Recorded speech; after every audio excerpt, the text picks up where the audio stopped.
A memoria Vicenza non era mai capitato. Esordisce così Francesco Rucco, sindaco della città, raccontando ai giornalisti la notizia amara che 6 auto appartenenti ad altrettanti amministratori, tra cui il presidente del Consiglio Comunale e un assessore, sono state ritrovate rigate nel parcheggio riservato agli amministratori dopo il Consiglio Comunale di giovedì.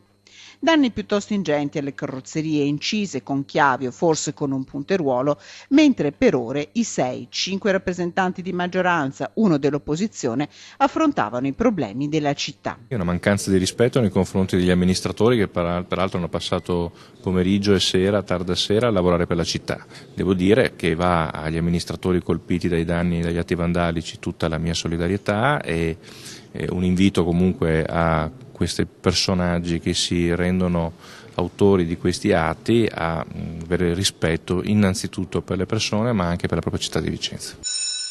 Un consiglio comunale che si è acceso, quello convocato giovedì a Palazzo Trissino, quando a prendere la parola è stato Giovanni Rolando, esponente del PD, che ha chiesto conto dei ritardi nella realizzazione della bretella dell'Albera con il sostegno di un gruppetto di presenti che ha esposto dei cartelli.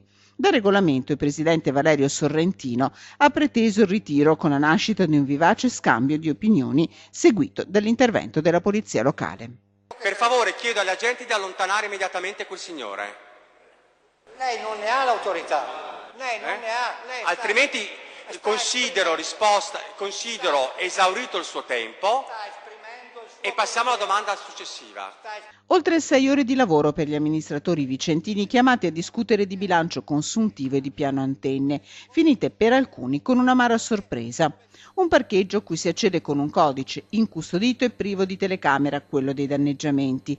Tutti sanno in città chi è riservato e chi ha colpito la scorsa notte ha forse tirato nel mazzo tanto sulla maggioranza quanto sull'opposizione. Fa capire che evidentemente è un atto vandalico fine a se stesso, quindi ancora più stupido rispetto già al fatto grave di per sé. In genere comunque credo che i toni debbano essere tenuti civili e bassi e rispettosi verso la nostra città.